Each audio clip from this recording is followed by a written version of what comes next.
Bien, ahora sí, estamos listos para comenzar. Les agradecemos nuevamente por su espera y les pido disculpas otra vez por la demora.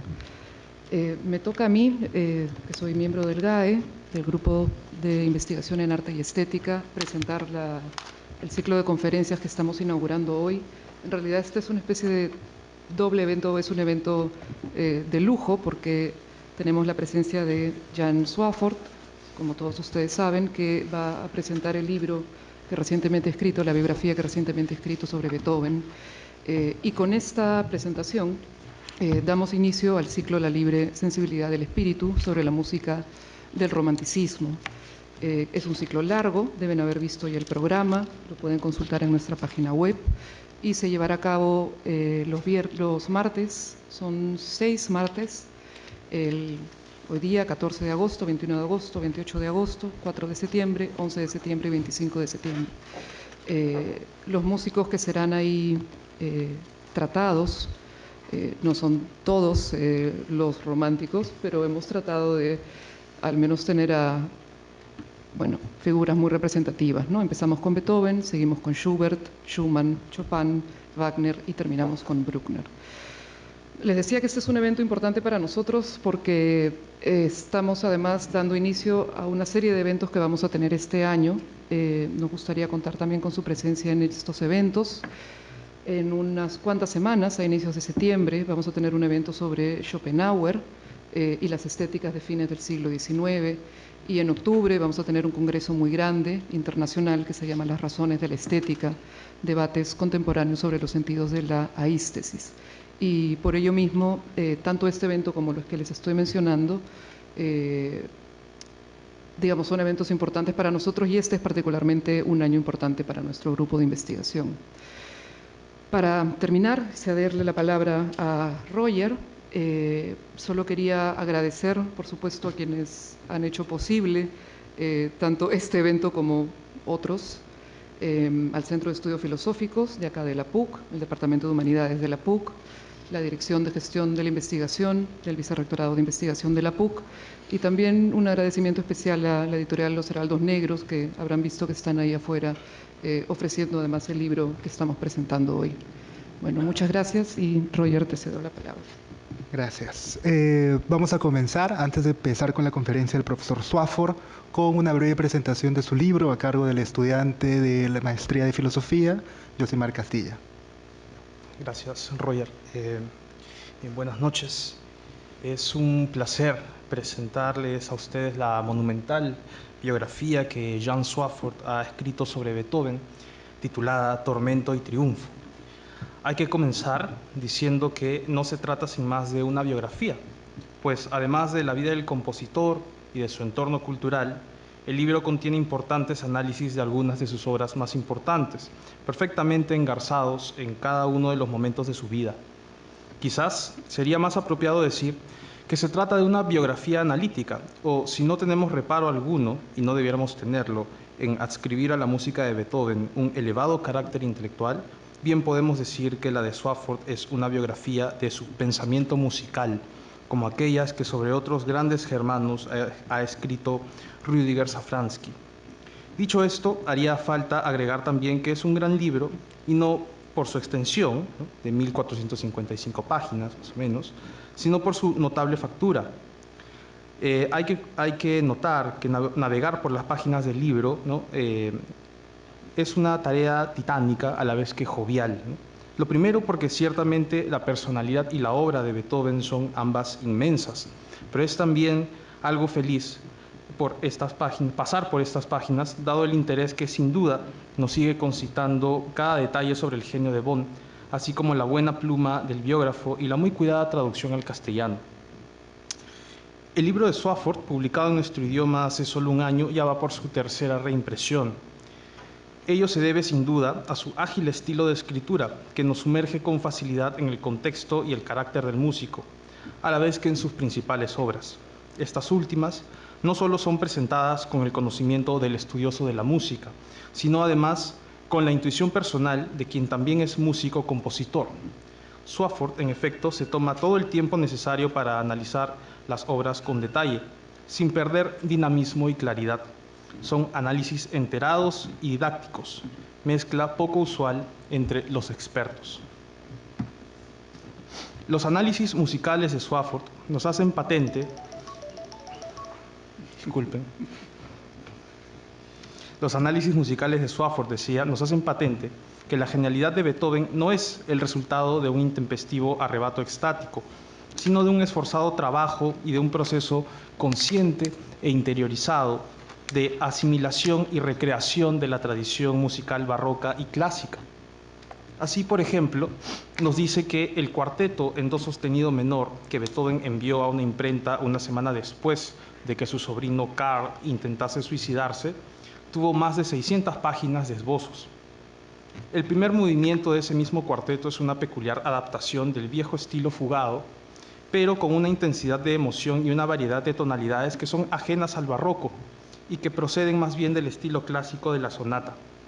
Beethoven no tuvo, sentencia Swafford, la maestría contrapuntística de Bach, pero infundió a sus fugas una emoción totalmente inusitada. Como se ve, más que oponerse a las formas clásicas de las que procedía, Beethoven desarrolló su espíritu libre a partir de ellas. Esta vinculación del músico con la tradición musical, que muy en general podemos denominar clásica, y que incluye a figuras de la talla de Johann Sebastian y Karl Bach, Mozart y Haydn, es importante porque echa luces sobre la posición de Beethoven en relación con la música del romanticismo, que es el tema que nos convoca en estas conferencias.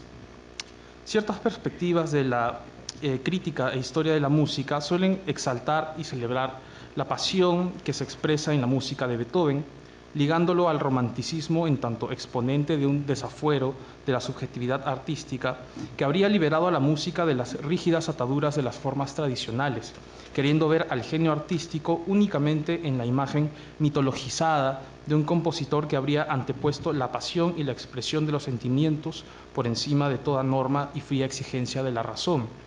Pero, sin negar la importancia que la exposición y exploración de las pasiones humanas cobra en el desarrollo de la música de Beethoven, cuando uno toma en consideración solo este aspecto de su genialidad, se velan los vínculos fuertes de Beethoven ya no solo con la tradición musical que le antecede, sino además con los ideales de la Ilustración, sus expectativas en la moralidad y en la razón como condiciones transformadoras y liberadoras de la humanidad. Y es que, como nos muestra Swafford, Beethoven es un hijo de la Aufklärung, es decir, de la Ilustración alemana, que a diferencia de la francesa contempla la posibilidad de un gobierno aristocrático y noble, ilustrado, ¿no?, que fomente el desarrollo de la cultura como condición de una sociedad de sujetos libres. Esta simpatía de Beethoven por la nobleza no lo vuelve nunca un lacayo de sus intereses, sino que precisamente estuvo mediada siempre por la exigencia de que los gobernantes ilustrados estuviesen al servicio de su pueblo. Aquí, en su cercanía a los ideales de la Ilustración, radica también un aspecto importante para comprender ese extraño pero entregado amor de Beethoven por la humanidad, en abstracto siquiera, a la que dedicó los mejores desarrollos de su obra. Beethoven se nos aparece así desde el cuadro pintado por Swafford, como un artista de la Ilustración más que como un músico romántico.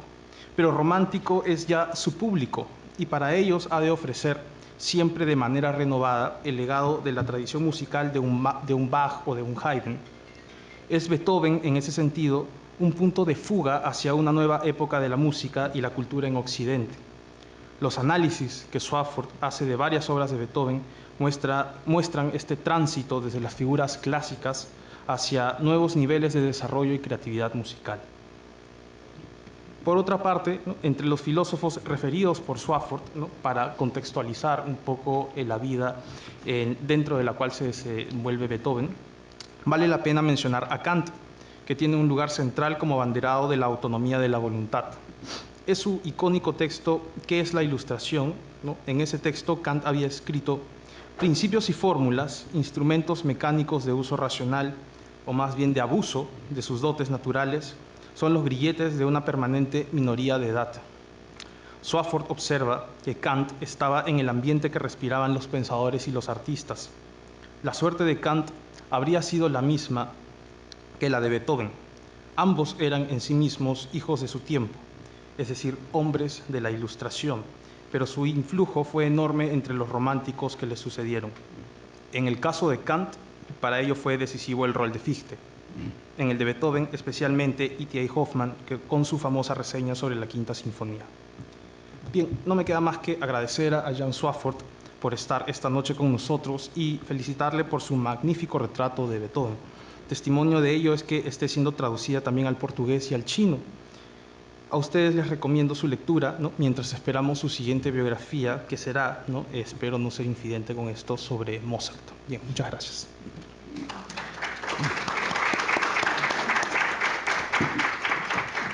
Muchas gracias, Josimar. A continuación voy a dar la palabra al profesor Jan Swafford, que es compositor, músico trombonista y musicólogo. Su música ha sido tocada por diversos ensambles que incluyen a las orquestas sinfónicas de San Luis, Indianápolis y la radio holandesa, y conjuntos de cámara como la Peabody Trio y la Orquesta de Cámara de Tennessee y los Scott Chambers Players de Indianápolis.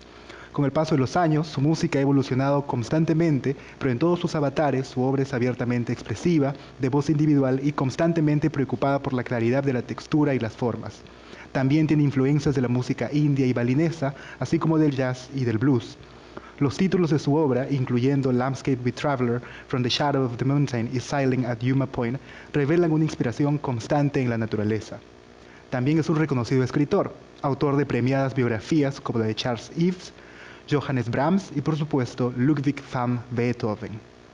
Sus análisis periodísticos aparecen regularmente en Slate, ha enseñado en el Conservatorio de Boston y para la Sinfónica de Boston y ha escrito notas y ensayos para las orquestas de Cleveland, Chicago, San Francisco y Toronto. Sin más introducción, cedo la palabra al profesor Swafford. Good. Thank you. Good evening. I'll start by noting that my brother is a professional translator of Spanish and several other languages. He served in the Peace Corps in Ecuador and has traveled widely in Latin America.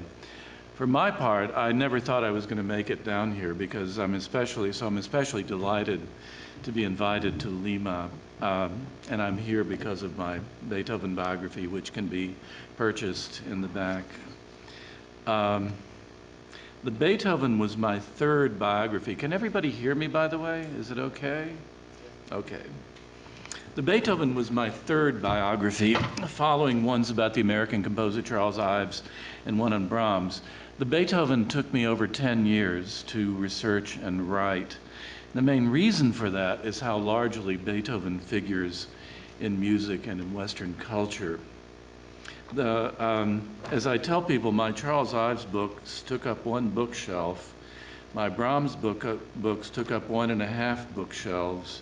My Beethoven books took 2 bookcases. Now I'm writing a biography of Mozart, and it's one very nice small bookcase. When I started writing biography, I asked an experienced biographer what was the main thing I needed, and he said, get a big table. Here is what writing the Beethoven looked like. So as a work of art, I call this Beethoven book with still life and parking tickets. So I never quite got a big table, but you notice I have a nice keyboard that serves as a table, and it was all over the room. And these are some rejected drafts in the garbage. Tonight I'm going to start with a few points about my approach to biography. After that, I'll give you some background about Beethoven's early life in Bonn, Germany, what Germans call his Bildung. After that, I'll talk about his ideals, aesthetics, and technique, and how that applied to the development of his style and also to some of his most familiar works. The process of examining his music, though, will start in Bonn, because some of the significant discoveries that I made concerning how Beethoven went about music actually started in his youth. At the end of my talk, we'll have time for questions, maybe? Okay, yes. Okay. I suppose that most people look at biography as a literary interpretation of a person's life. That's not how I see it. For me, a biography is not a literary form. It's not mainly an interpretation of a person. Given that we never really understand anybody else and we don't understand ourselves necessarily all that well, It seems to me unrealistic and morally dubious to interpret somebody else's life at a distance for our own benefit when they're not around to defend themselves. To me, a biography is a narrative of a life, not an interpretation of it, which is to say that I look at biography as a kind of journalism. What's mainly important is facts and feelings, not interpretations. I find facts generally more interesting than interpretations anyway, also more moving and telling and funny. The bits of interpretation of my subject you find in my books are things that in the course of a project become to me more or less obvious. For example, Beethoven was a very combative person. That's an interpretation, maybe, but it's an unavoidable one for him. On the whole, I'd rather present a narrative and let you, the reader, do the interpreting. My guiding principle is that human life is not like a book. It's more like a stumble in the dark looking for the light switch. I think life is a matter of themes and variations rather than of logical structure. The main theme of an artist's life is his art. His various personality elements and foibles are further themes. I don't want to impose some sort of literary form on a person's story. Rather, I want my biographies to be more like life and less like a book. Real lives ramble, and my books ramble along with my subjects. When all is said and done, by the end of the book, what I want is for the reader to feel like they know this person as you'd know a friend. At the same time, the art of my subject is a different matter entirely. Art exists to enjoy, to be moved and instructed and illuminated by, to think about, to make part of your life and your feelings, and invariably to judge and interpret. If I resist interpreting a person in my book, I feel entirely free to interpret their art. So much of my books are given to examining my subject's work and the music. More than most biographers, I'm concerned with how a person's early life shapes them, which is to say that I'm interested in what the Germans call a person's Bildung, which means the process of growing up, of learning in every respect, of coming to maturity and experience and understanding. That process is shaped by the place and the people one grows up around. So I'm very much concerned with examining the places and the people who had an impact on my subject. Beethoven was born in Bonn, Germany on December 16th or 17th, we're not sure, 1770. If he'd been born anywhere but Bonn, he might have been a great composer, but he would not have been the same kind of composer because of the shaping forces of his Bildung would have been different. Bonn was a very special place. One of the most liberal of the some 250 small German states of that time. Meanwhile, Beethoven came of age in the 1780s when the American Revolution had succeeded. And in Europe, I really felt there was a kind of vibration of revolution and revelation in the air that came to fruition with the French Revolution of 1789 and its glorious and tragic aftermaths. In the 18th century, the new science that grew up after the revelations of Isaac Newton amplified the Western conception of what humanity was capable of in its achievement and its understanding. The new science spilled over into what called itself the Enlightenment and the Age of Reason, when it was believed that the secrets of the universe were soon going to be revealed and just and rational kinds of government were going to be founded on a new understanding of human potential. Reading the Bonn newspaper in the years that Beethoven grew up there, I found a tremendous involvement with progressive ideas in science and government and the arts, and new ideas about raising, gardening, and incredible ideas going around. The late 18th century was a time of boundless hope, perhaps the most hopeful era in human history. Those hopes did not all come to pass, not by half, but there was a lot of history and a lot of strife before the more extravagant hopes of the Enlightenment evaporated. When I began research for the Beethoven biography, I found that the entire town of Bonn, including the aristocracy and including the ruler, who was called the Elector, were passionate about what we call the Enlightenment and the Germans call the Aufklärung. Now, Aufklärung is a literal translation of enlightenment. Beethoven grew up in an atmosphere of fervent discussions in coffee houses and wine shops about the ideas and the new philosophy of Immanuel Kant. In Beethoven's later years, the elector was Maximilian Franz, who was brother of Emperor Joseph II in Vienna, who's remembered as one of the benevolent despots who tried to create enlightened societies by decree. Maximilian Franz in Bonn wanted to shape the same kind of far-ranging reforms that his brother Joseph was shaping in Vienna. These may seem like dry historical abstractions, but in the life of artists like Beethoven, they are not. From his youth to his maturity, Beethoven resonated powerfully with the history that was being made around him. When I begin a biography, as soon as I sign the contract, I declare that I don't know anything about my subject or his work, and I start over from the beginning. Instead of theories, I have facts from research, and I have questions. One of the questions I had at the beginning of my work on the Beethoven was this: how was it that Beethoven left Bonn for Vienna at age 22 with ideas and ideals about being a composer that no composer ever had before? I can only give you a summary of the roads that question took me down. Here, I think, are the most important ones. One of them was a basic fact of music history that I realized. Before Beethoven, on the whole, composers wrote for immediate consumption, and the idea that their work could be part of a permanent repertoire was just not part of the equation. It's not how they thought. The first composer whose body of work stayed in the repertoire was Handel, who died when Haydn was in his 20s and Mozart was 3 years old. I found critics of the period who wrote that the work of Haydn and Mozart was going to be immortal, but I've never found any indication that either Haydn or Mozart thought in those terms. Beethoven did.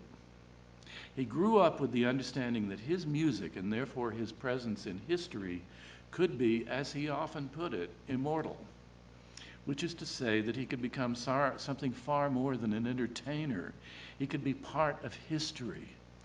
Beethoven dealt with that understanding partly in terms of ego and ambition, but also in terms of a tremendous sense of responsibility toward humanity and toward the future. Beethoven was thinking in terms of the future as no composer ever had before. As I said, the German word for enlightenment was Aufklärung, which is just a translation of enlightenment, but the German Aufklärung was distinctly different from, say, the French Enlightenment. As we know, in France, the influence of the philosophes helped spark a revolution whose approach to the ancien regime, the aristocracy, was to eliminate it. So the French road toward reaching an enlightened society was from the bottom up, and in the process, they intended to murder the entire top, the aristocracy. The Aufklärung in Germany, in German lands, was the other way around. The Germans believed in strong princes like Joseph II in Vienna and Frederick the Great in Berlin, who would create enlightened societies by decree from the top down. For that reason, these rulers came to be called benevolent despots. It's generally said that the last of the benevolent despots was Napoleon Bonaparte, the general responsible for rivers of blood during the dozen years of the Napoleonic Wars, but who promoted himself as the completion of the French Revolution and the bringer of peace around Europe. And now we've finally taken our first step toward Beethoven and Beethoven's revolutionary Eroica Symphony, which I'm going to be talking about a lot tonight. In the largest sense, what I'm saying here is that music, for all its abstractions and its internal logic, also certainly comes out of life, and life includes wars, conflagrations, catastrophes, and also culture-wide hopes and philosophies and ideals and socio-political movements. When I began the Beethoven biography, I was highly interested, for example, in Beethoven's involvement with Bonn figures who were Freemasons and Illuminati. I discovered, to my surprise, that Beethoven's teacher, Christian Neefe, was not one of the only two real teachers he ever had, was actually head of the Illuminati Lodge in Bonn. Now, if anyone here is an aficionado of conspiracy theories or Dan Brown novels, you will be aware of the notion that the Illuminati are a malevolent, mostly Jewish-controlled secret conspiracy who have been more or less running the world since they started the French Revolution. And apparently a lot of people believe that, including a lot of US political organizations on the right. I'm afraid I don't agree. The Illuminati were actually a short-lived sort of left wing of the Freemasons who wanted to take the progressive political ideas that the Masons were talking about endlessly and bring them to pass by infiltrating governments and leading them in enlightened directions. Yes, the Illuminati were an esoteric secret society, but they never came anywhere near realizing their socio-political goals, and they soon died out. Neefe, Beethoven's teacher, resigned from the Illuminati in disgust. Did Neefe proselytize Beethoven to join the Illuminati? No, because Beethoven was too young at the time. Did Neefe preach Illuminati ideals to Beethoven? I think he did, because he was required to. If you were an Illuminatus, you were expected to inculcate promising youths and the ideals of the order. That was part of your duty. Beethoven, however, was very resistant to teaching. He was in personality anything but a joiner, and though I know he was sympathetic to the Masons, and perhaps to the Illuminati, I don't see any indication that he joined either order. But here's what I did think sank into Beethoven was a central idea of the Illuminati. When you joined the order, the first thing you had to do was to look inside yourself, understand yourself, make yourself a good and moral person, and only then could you contribute to changing the world. First you change yourself, then you change society. This answered a question about Beethoven that I had posed early on, and it very much puzzled me. Why did his whole life Beethoven talk about morality and insist on what a good and moral person he was? Why did he do that?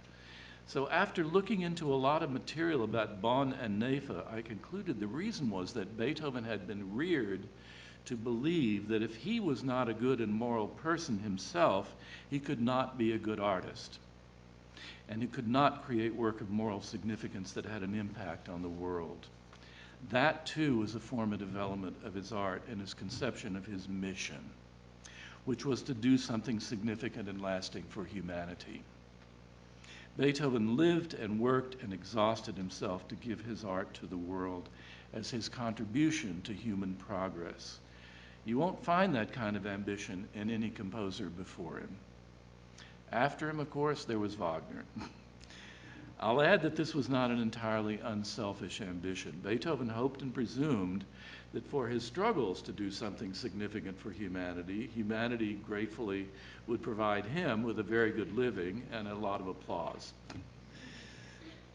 Let me summarize. Because he grew up in Bonn, one of the most progressive and enlightened of German states, Beethoven came of age as a composer with a passionate conviction that the world was turning a corner in history toward more rational and just governments and toward political and moral enlightenment, and that music and the other arts were a vital part of that spiritual and moral and therefore political growth of humanity, and that his musical gift was owed to the world to support that epochal process.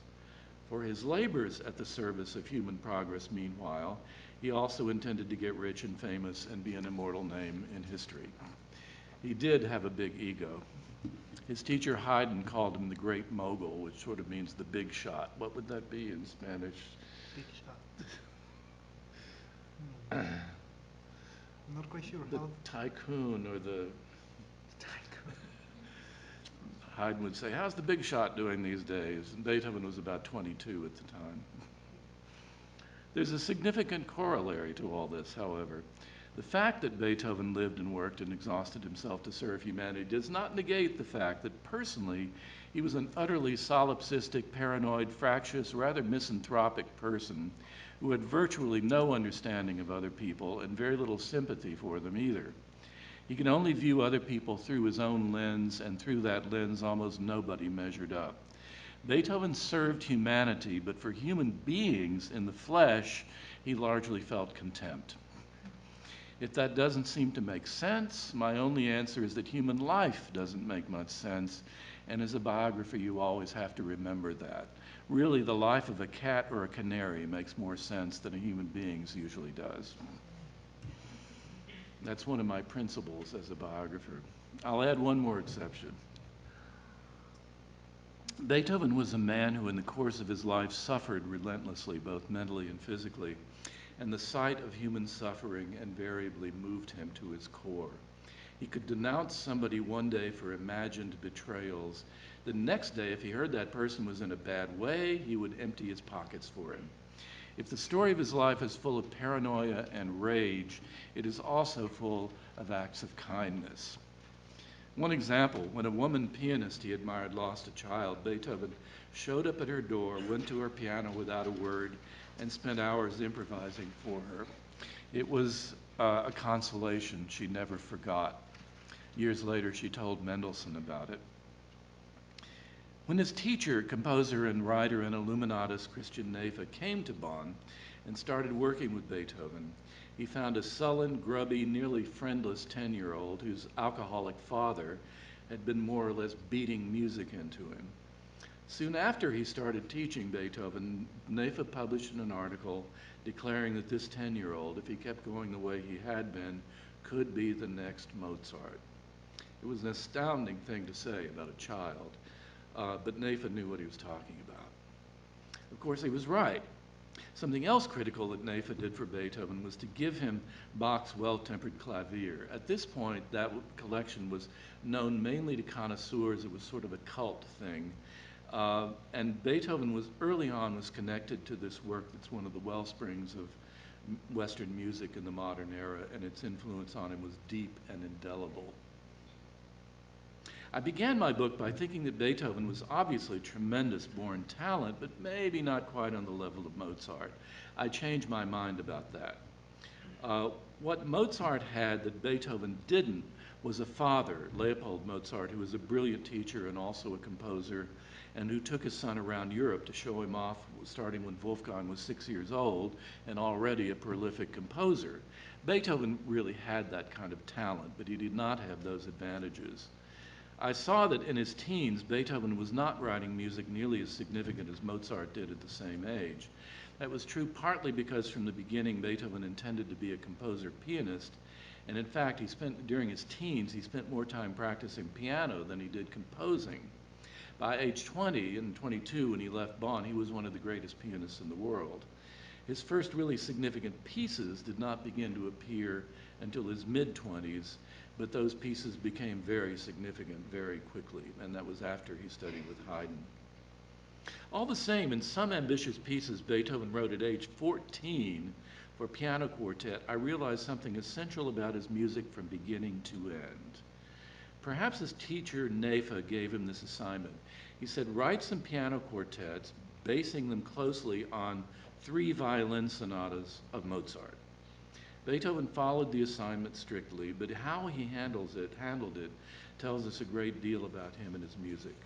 One of the piano quartets of Beethoven was based on the G major violin sonata of Mozart, which has an unusual layout. It begins in G major with a long, soulful, poignant introduction that amounts to a small movement, then launches into an allegro in G minor. So here's the beginning of that Mozart that Beethoven used as his model.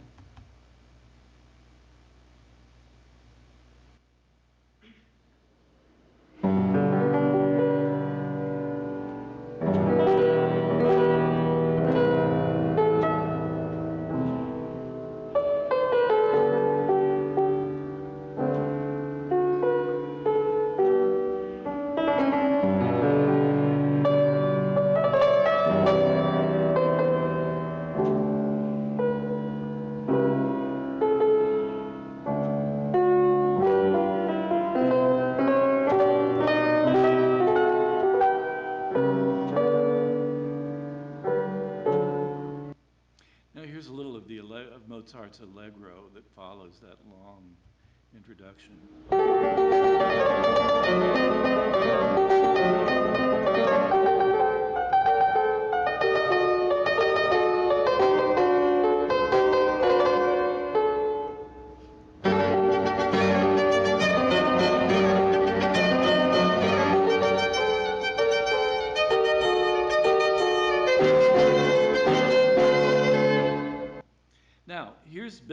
reflection of that in the beginning of his E-flat major piano quartet, again, written at 14.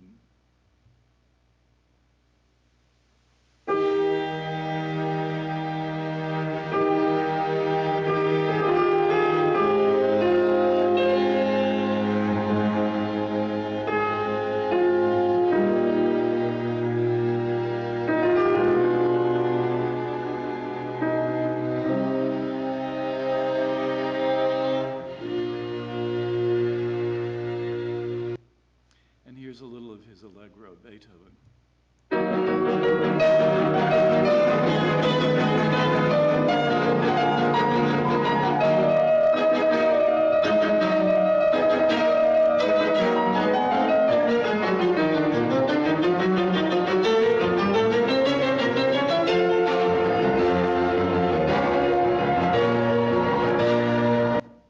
Kind of amazing for a 14-year-old kid, actually. What I found in how Beethoven used his model in Mozart in this piece was going to be significant for all his music.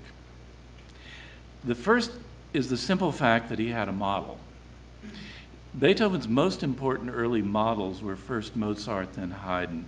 To a degree, all his life, but especially in his earlier years, Beethoven based nearly everything he did on the past.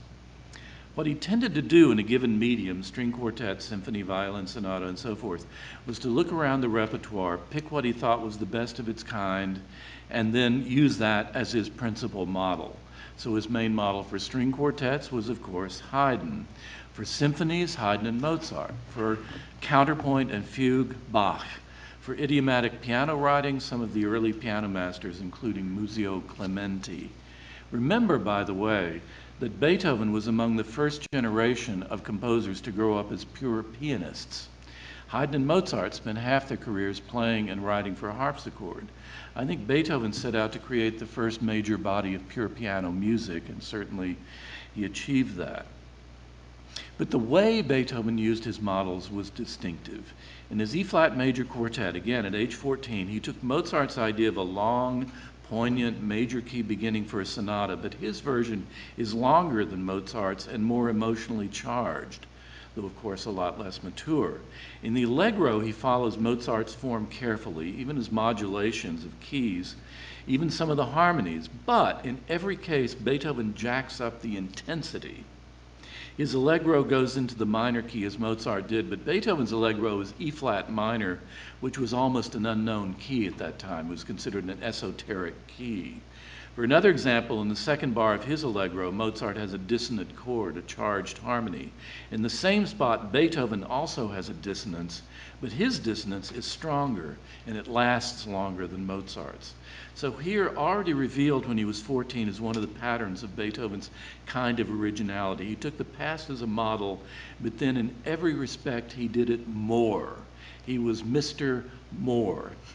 He made the past his own by writing pieces that were longer, more emotionally intense, for bigger ensembles, with a higher degree of contrast than in the past, and with more variations on the traditional formal layouts of the Viennese classical style, like sonata form and theme and variations. He stayed true to the old formal outlines to the end, but he rearranged the weights and balances of his models. For example, he replaced in his symphonies the third movement minuet with the faster scherzo, and he increased the intensity and the weight of finales in his works, and on and on. This leads to one of my central feelings about Beethoven as an artist. From his time to ours, he's been called a musical revolutionary, the man who freed music, and so forth. In his lifetime, his music was generally associated with the spirit of the French Revolution. I decided, though, that Beethoven had no revolutionary intentions. He never called himself a revolutionary, and there's nothing in his music that negates any of the past that his own art was founded on. Revolutionaries hate the past and hate the present and want to wipe them out. Beethoven had no such intentions. All his life, he stayed true to the Viennese classical tradition, no matter how much he personalized and bent and extended it.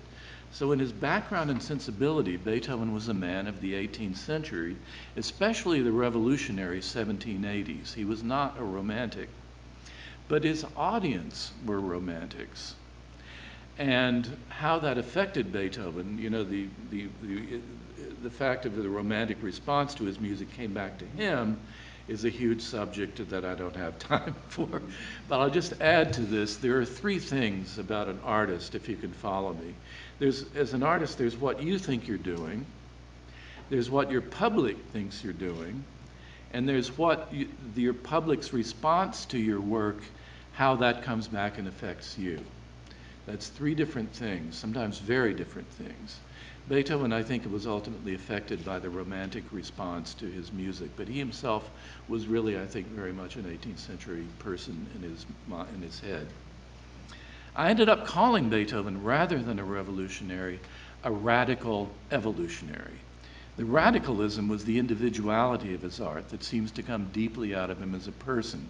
My old metaphor is that while Mozart tends to embrace and seduce you, Beethoven grabs you by the lapels and cries, "I'm telling you something terribly important, listen to me." He intensified the sense of the artist lying behind the art. His radicalism is also founded in the way he made every one of his major works a distinctive personality beyond what earlier composers had done. Certainly Haydn and Mozart wanted to give each work a personality of its own, but Beethoven took that idea and made it more intense than it had ever been. He did it more. Each of his major works is a powerfully drawn, unique individual.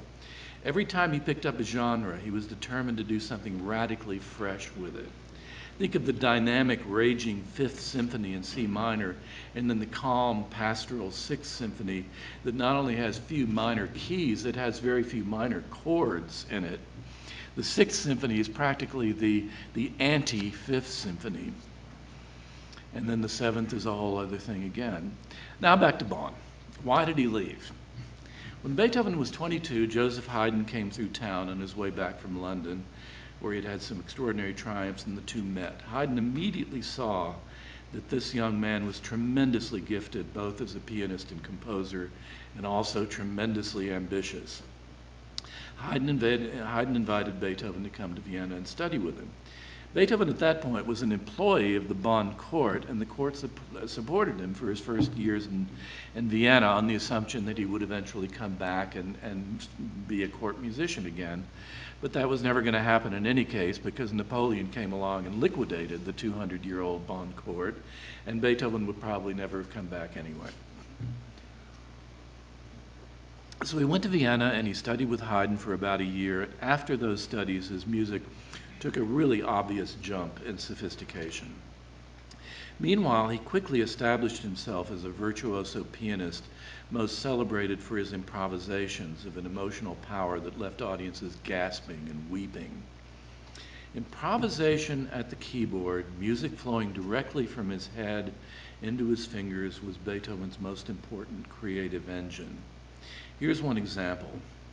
When the painter Joseph Mahler came to Vienna and met Beethoven, he was treated to a piano rendition of the finale of the Eroica, which Beethoven had just finished. The movement's unusual in form. I'll talk about it. Extended variations not on the theme as usual, but on a bass line. Beethoven played the painter the movement and then went on improvising variations on that bass line for 2 hours. He was still going when Mahler had to leave. Beethoven tended to originate works improvising at the piano and shape and revise them at the keyboard as well as on paper. At the keyboard, he could explore wide-ranging ideas toward pieces, jot them down in sketches, and in the process home in on what was best and most relevant for a piece. This is off the script, but I'll just tell you, somebody once said during the Congress of Vienna, "Why don't you write a nice piece for the Empress of Russia who likes your music?" He said, "Why don't you write a polonaise?"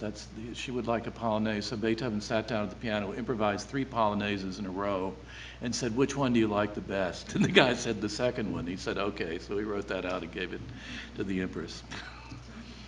In his later years, almost stone deaf, Beethoven continued to improvise at a piano that was wildly out of tune.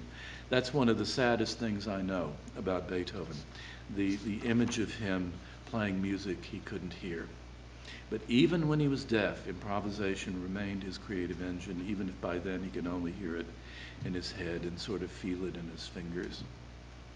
When I began to study the works of Beethoven's early maturity, what we call the first period, a lot about it surprised me.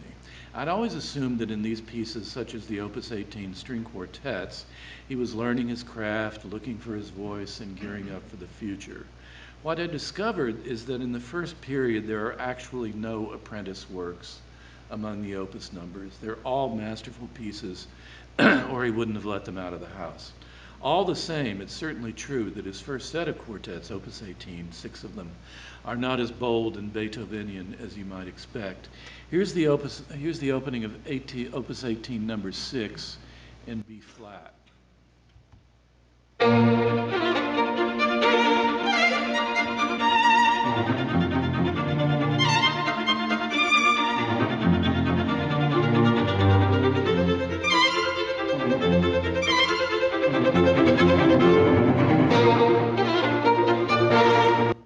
Now, if you didn't know that was Beethoven, would you guess that's Beethoven? I don't think so.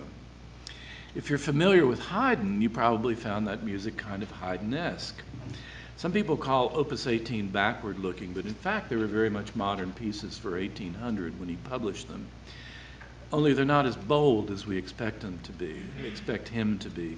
Studying the Opus 18s, I realized that they're entirely well-crafted and mature pieces.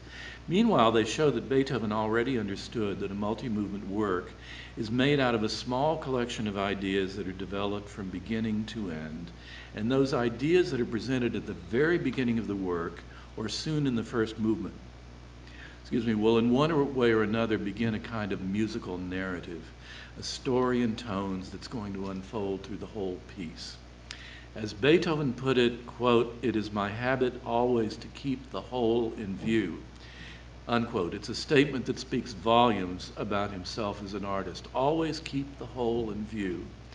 The first movement of Opus 18, number 6, is laid out in one of the familiar formal patterns of the time, what came to be known as sonata form. It means a movement with a first section we call the exposition, which presents 2 theme sections, the second section in a new key. Usually that's repeated. Then there's the development, which for Beethoven was usually a sort of quasi-improvisation on the themes of the exposition. His developments tend to be significantly longer and more dramatic than Haydn and Mozart. Then there's a recapitulation that in one way or another resolves the leading ideas into the home key.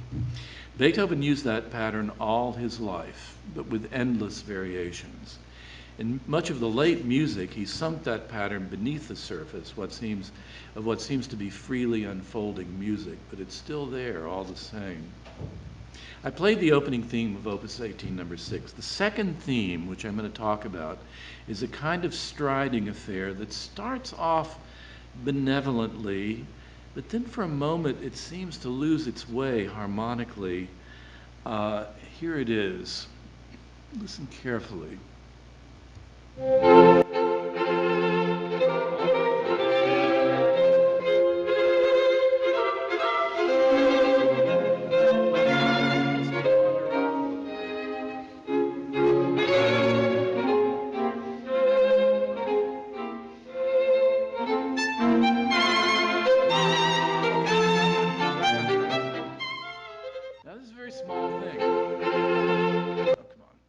You heard that. It just seems to get lost for a second and then snap back in.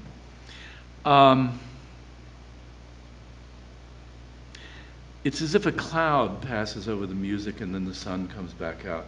In studying the piece, I saw that this little moment in the second theme of the first movement is going to have implications for the rest of the quartet.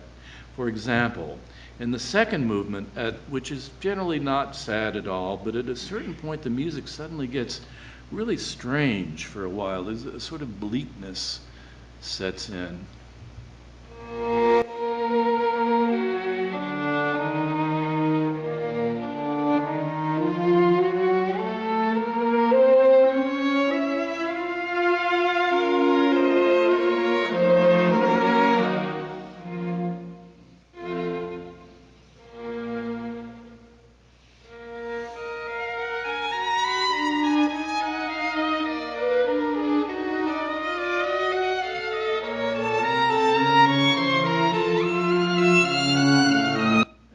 forth, and you listen to that movement and it's sort of, where did that come from? Then the third movement, scherzo, is on the surface as lighthearted as scherzos tend to be.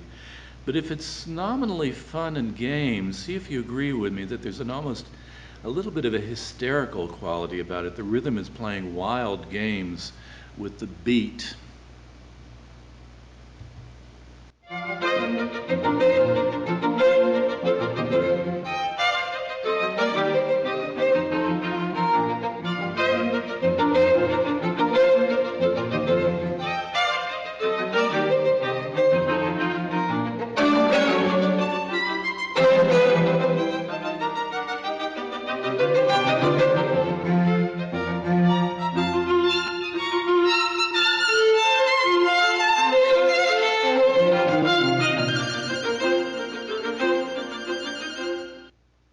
Scherzos are generally supposed to be fun, but I think this one's a little over the top. It's a little bit manic. Then comes not the expected fast finale, not yet, but an extra movement that absolutely hits you in the face. A slow stretch of dark and increasingly unsettling music that Beethoven labeled on the score La Malinconia, melancholy.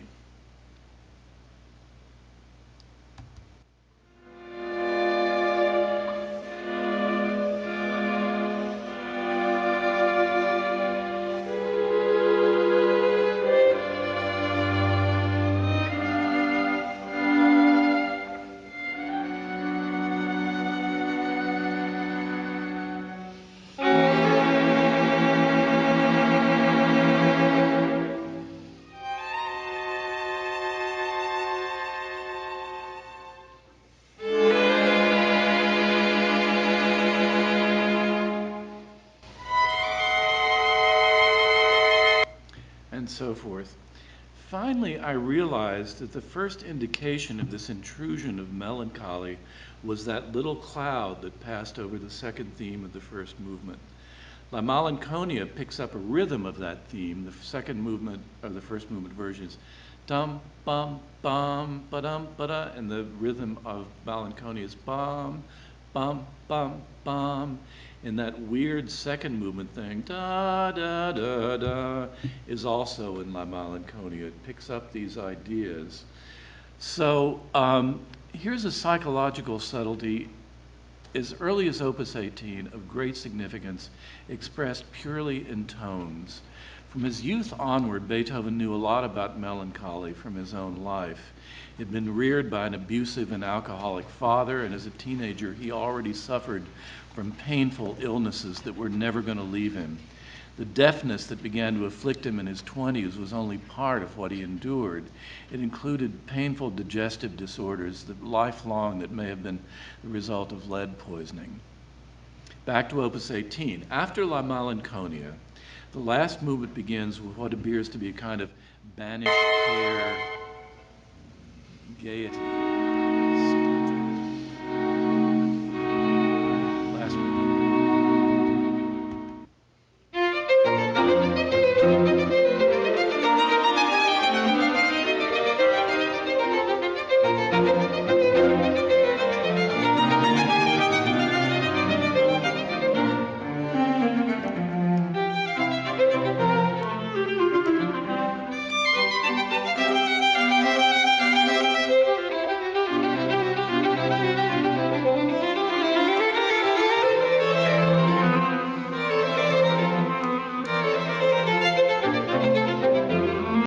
So after all that melancholy, you sort of say, oh, everything's okay now.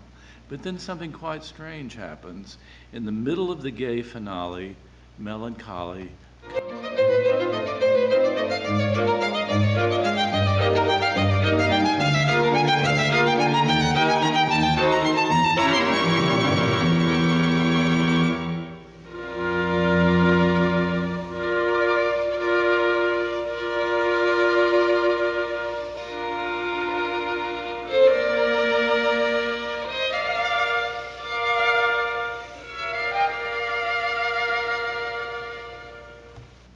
In fact, melancholy comes back 3 times in the course of the finale. So even in this relatively early piece, Beethoven is working at a high level of craft and organic unity, and he also reveals a profound psychological understanding. The foundation of the melancholy in the work goes back to the first movement, where it was an undercurrent that clouded generally lighthearted music. It reemerged in the second movement, longer and stranger. It made the music of the scherzo manic and excessive. Then melancholy emerged full-blown as an extra movement before the finale, and finally the gaiety of the finale is repeatedly interrupted by the ominous tread of melancholy. To put it in psychological terms, Beethoven knew that in a person's life, melancholy can simmer below the surface before it emerges, and even in the midst of gaiety, it can always come back. And this idea, interrupting happy or triumphant music with a recollection of something darker, is going to return again, famously, in the Fifth Symphony, when the demonic third movement scherzo comes back to trouble the triumphant music of the finale. So I realized that Opus 18 was not in any way a matter of Beethoven looking for his voice and polishing his craft. He was already a master of his craft, though that mastery only deepened. At some point I realized, meanwhile, that one of the most unmistakably Beethovenian of the first period works was written before he completed Opus 18, Opus 13, the piece he titled Pathétique Piano Sonata.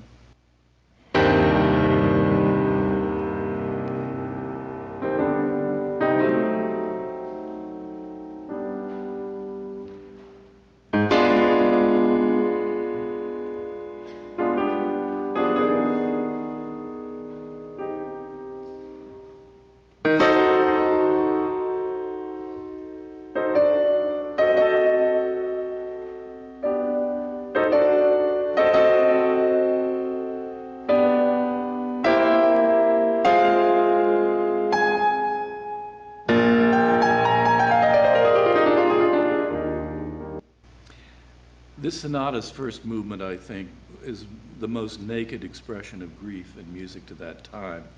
Once when I made that point in a class, a woman in the class said that when she was in high school, every time she broke up with a boyfriend, she'd go home and play. I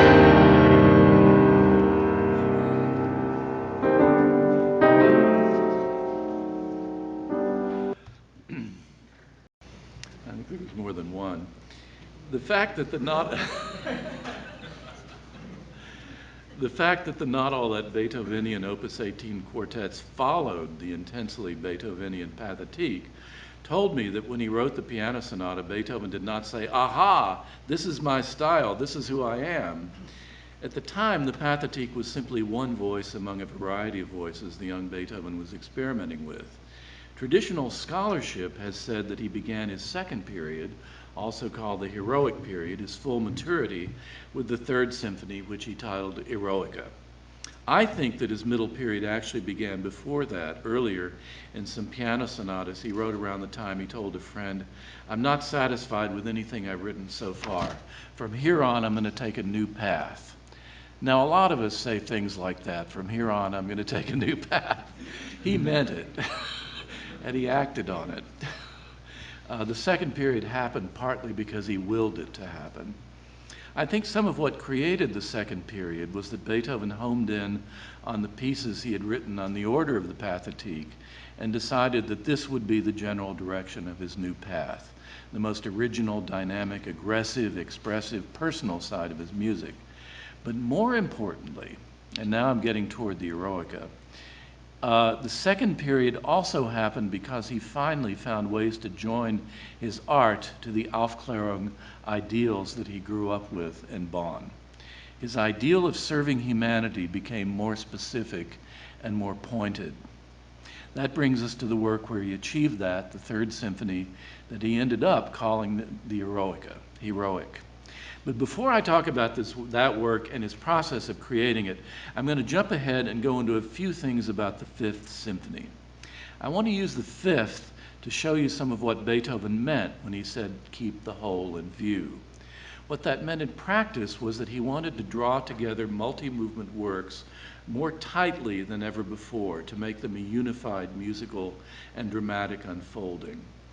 Everybody knows the beginning. Half the people in the world know the beginning of the Fifth Symphony.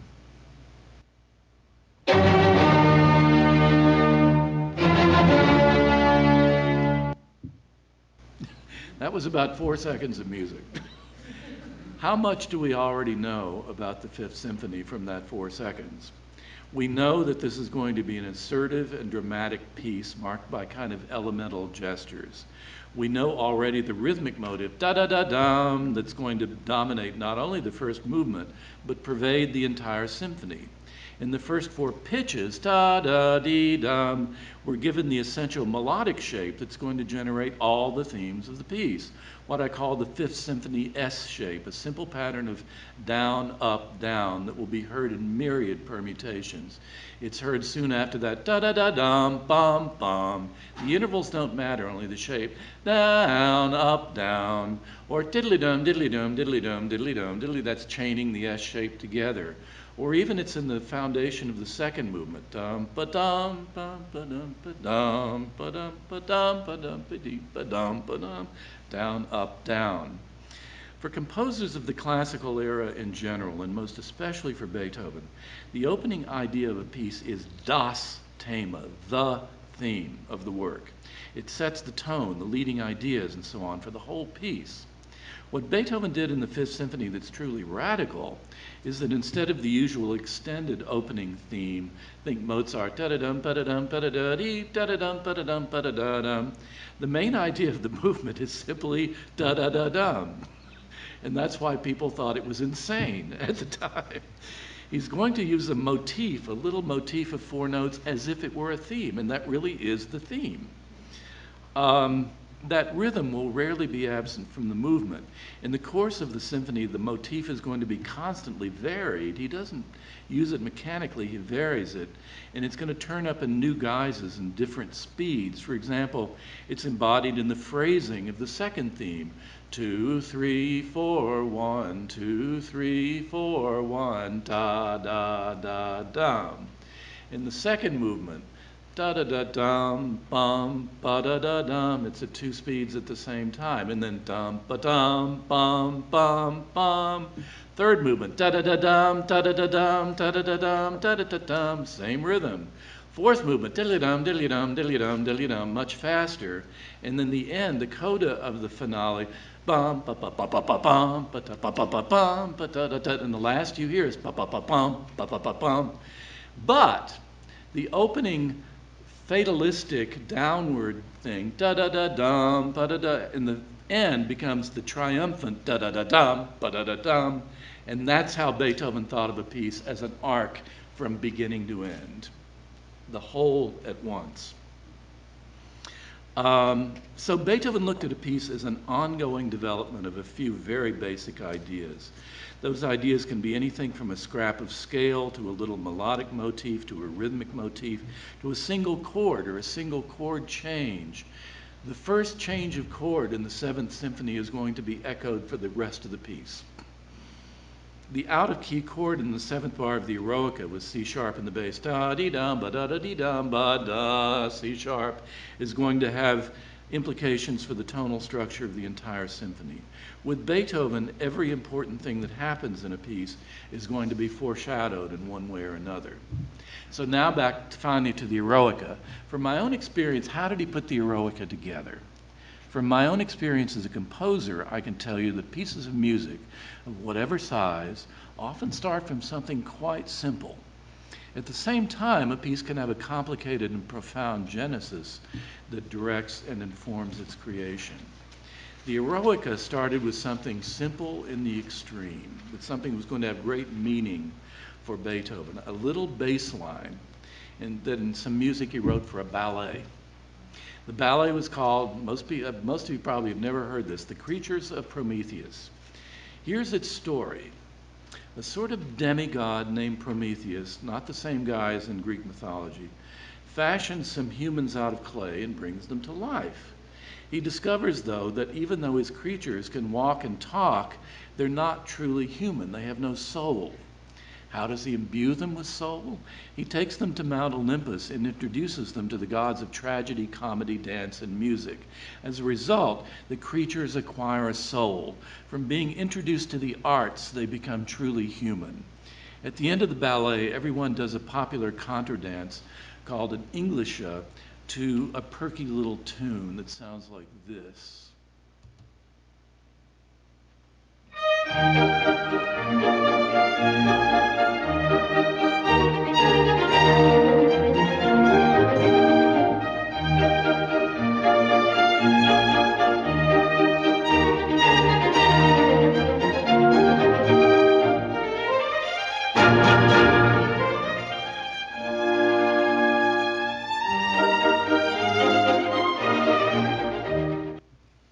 Seems pretty harmless. The story of the ballet hit Beethoven where he lived, the idea that the arts can make us fully human.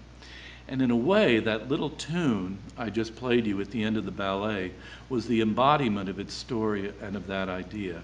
In the first place, the English dance was unusual, quite different from older dances like the minuet where you dance with the person you came with. Because the English was a line dance. In it, everybody ended up, you danced down the line, so everybody ended up dancing with everybody else. The result was that an aristocrat could end up dancing with a servant girl. For the early 19th century, the English, with its mingling of classes, was viewed as an image of equality in the social sphere. As Friedrich Schiller wrote in a letter, the English dance appears to be disorganized, but really it isn't. And for him, it was a symbol of an ideal society where everyone participated and everyone mattered. Beethoven became obsessed with the bass line of his little dance tune in Prometheus. Bum, bum, bum, bum, bum, bum, bum, bum, bum, bum, bum, bum, bum. I think in the ballet that line represented the unenlightened creatures before they're imbued with soul and humanity. That bass line is something that nearly nothing that can be the foundation of almost anything. It became the foundation of two towering works by Beethoven. In the summer of 1802, he wrote some piano variations on that bass line. The idea was to spin one melody after another over it, one of the melodies being the original English tune.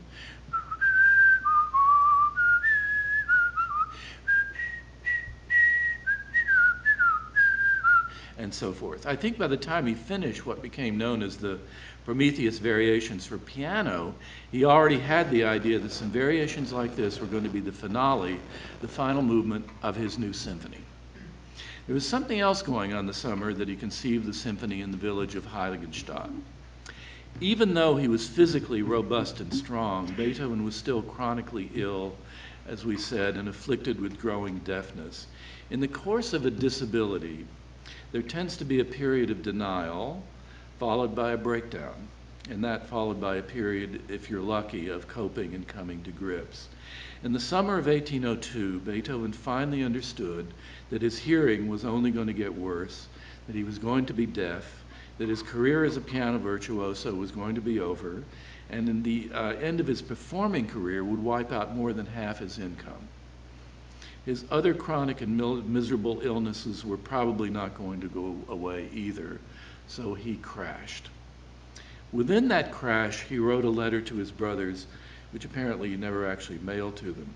Discovered in his desk after he died, it came to be known as the Heiligenstadt Testament. The letter is at once something in the order of a suicide note, and at the same time an act of defiance toward his fate.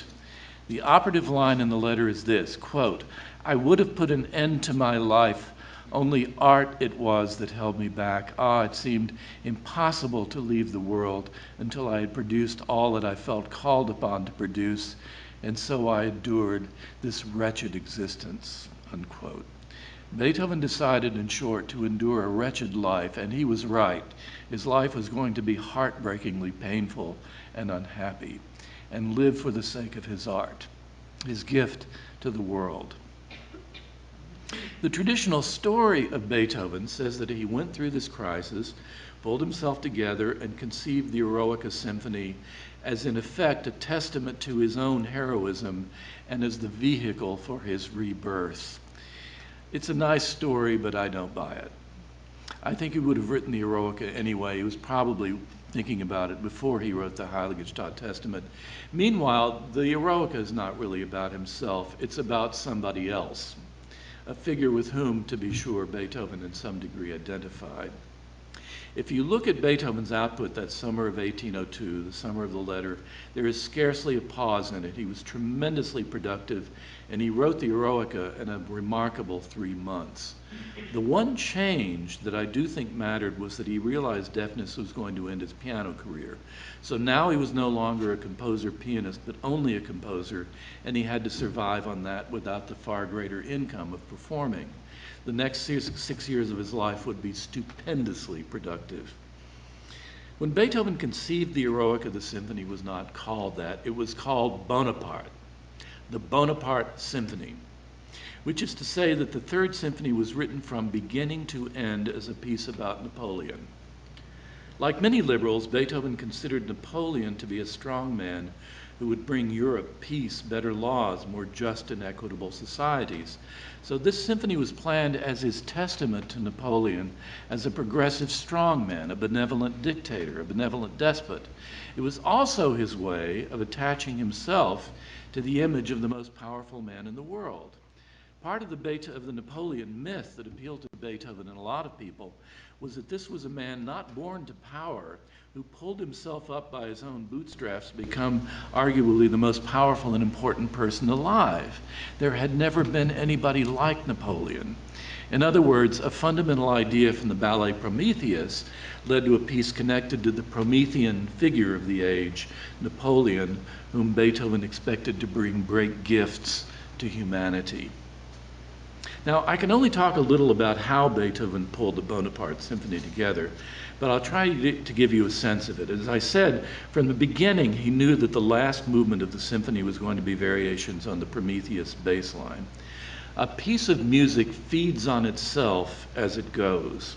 To figure out where to go next, you base yourself on what you already have. So in effect, the Third Symphony was written from back to front. He started with the idea for the finale and then had to go back and write the beginning. Its foundation was the Prometheus bass line, which was at once a musical and a symbolic conception. The bass line, a protean musical idea on which anything can be built. What Beethoven did was to take the Prometheus bass line and use it as the scaffolding on which to create a new theme that was going to start the symphony, which I think he thought of as the hero theme. Here's how he did it.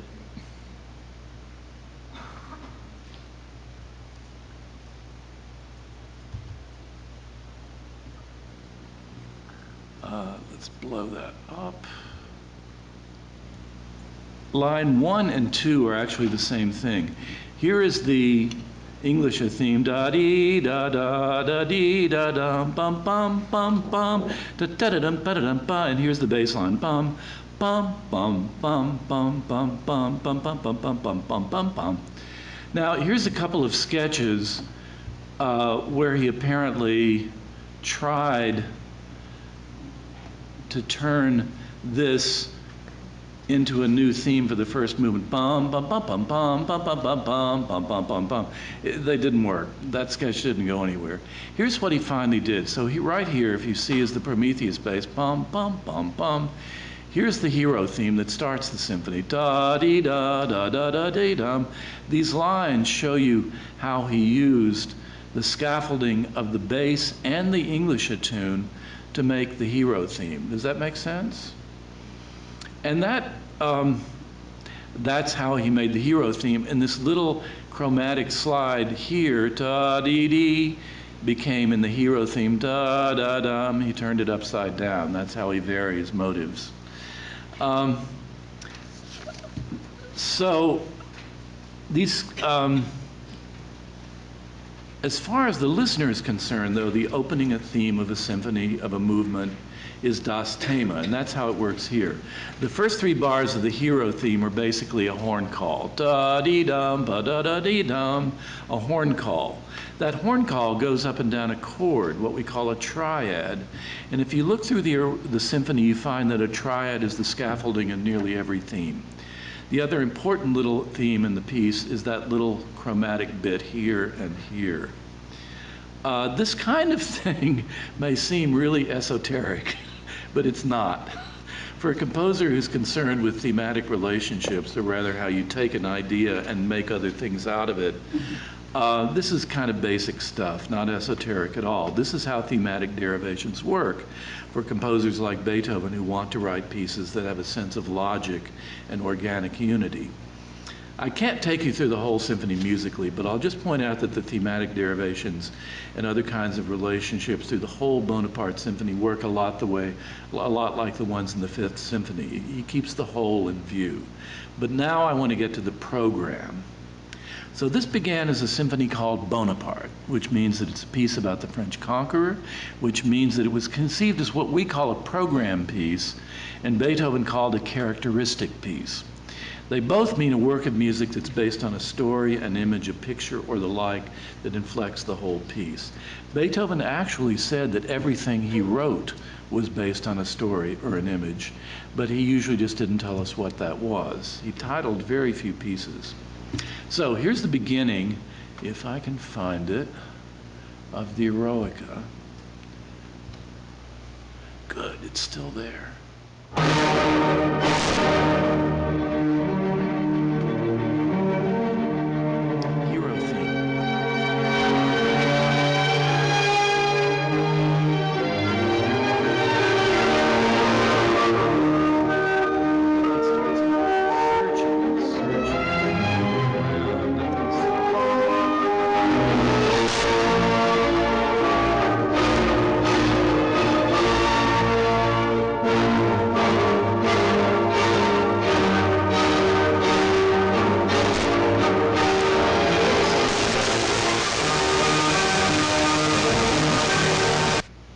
The first movement of the Bonaparte Symphony is dynamic, tumultuous, and relentless, with a quality of searching and never quite finding.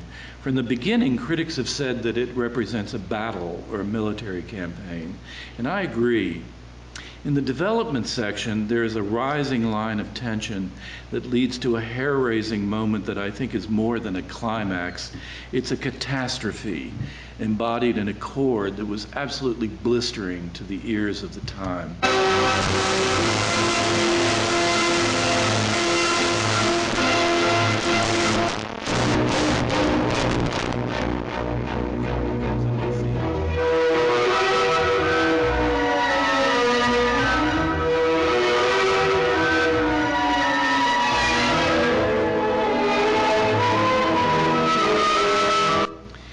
I think in that moment in the climax of the development represents the crux of a battle or a military campaign, and the new theme that soars out of it represents the moment when, after the catastrophe, the hero begins to come into his own. The end of the first movement is a graphic illustration of the idea of a leader at the head of his forces, the hero as a shaper of history. In the most sustained section of the movement, you hear the horns begin to play the hero theme, da-dee-dum, ba-da-da-dee-dum, and the rest of the orchestra gathers behind them into a great crescendo as if an army were gathering behind the leader and marching forward.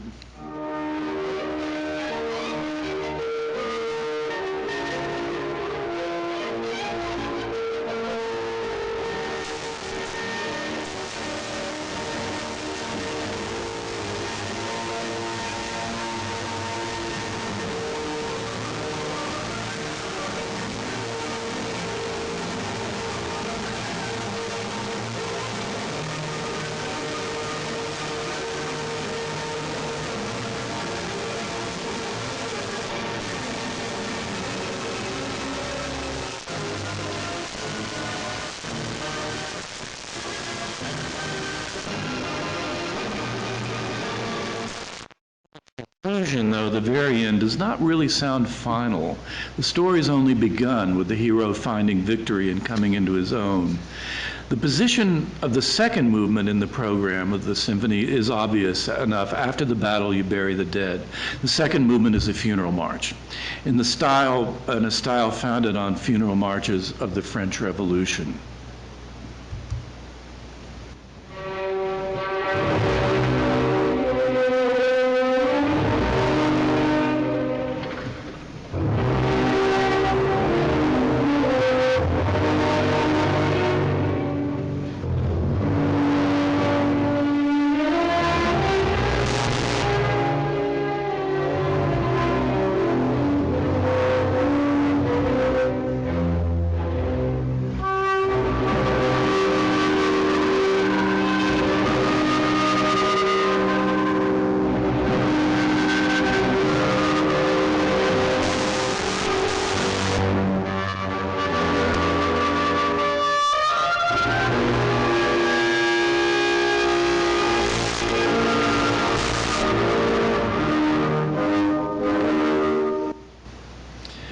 But this funeral march does not have any prayer to God in it. It's entirely humanistic. Its climax in the middle is a majestic fugue that for me, and I think a lot of people, is one of the most exalted moments in all music.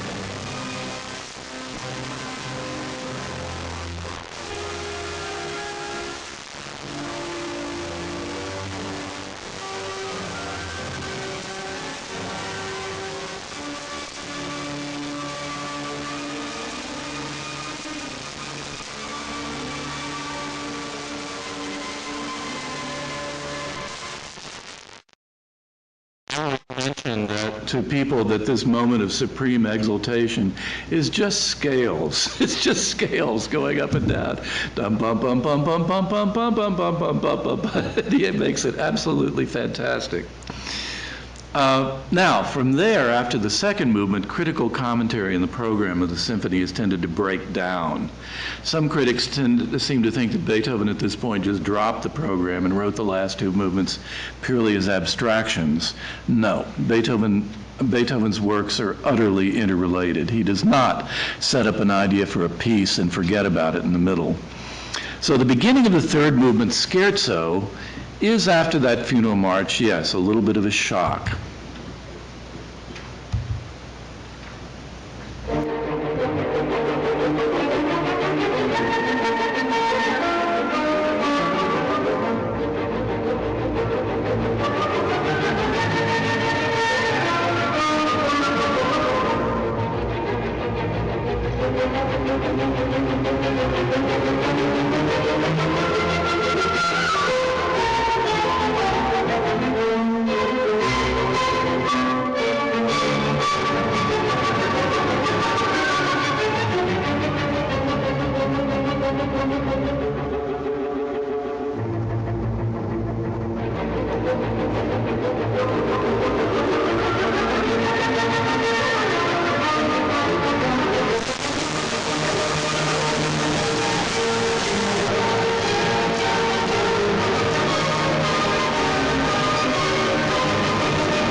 So as you heard, this is a light-hearted outing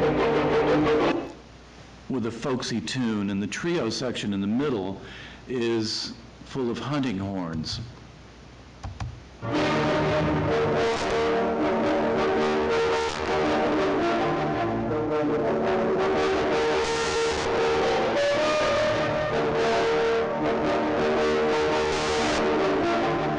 And so forth.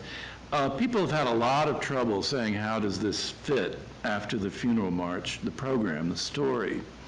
I think Beethoven is making a profound psychological point here, just as he did in Opus 18, in the Fifth Symphony and other works.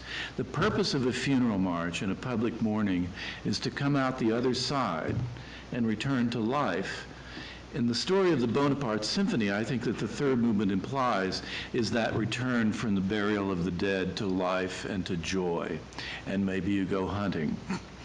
Then the finale, in which Beethoven took the idea of the Prometheus variations for piano and rethought and reworked them for orchestra, still following the basic idea of a series of variations over the Prometheus theme, but reworked for orchestra. Here's how the finale begins.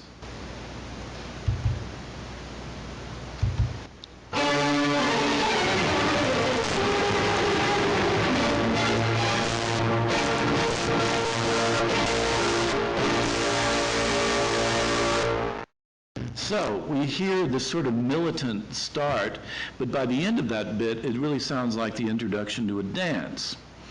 What follows is the naked bass line, and then he begins to add themes above it.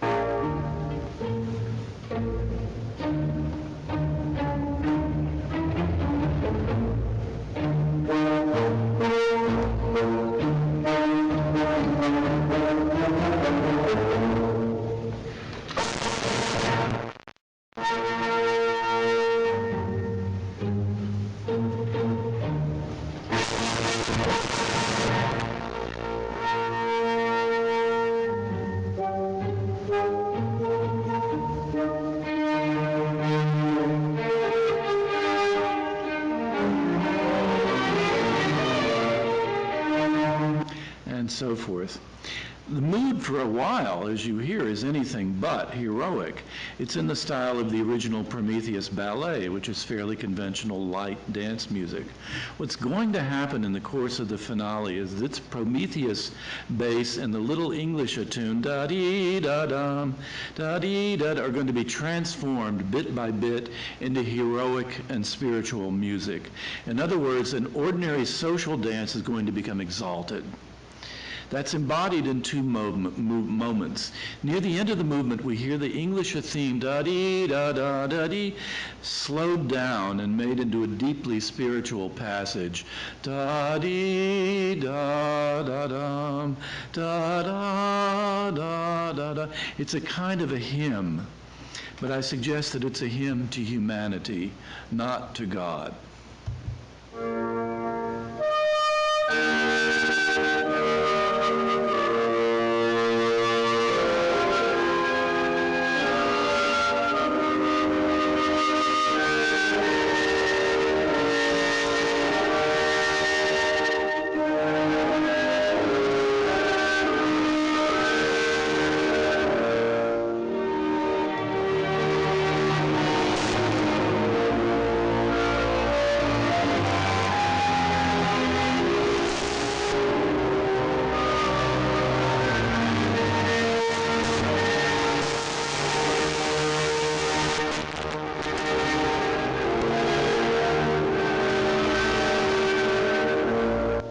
Then there's the coda of the finale, which is an explosion of just wild joy.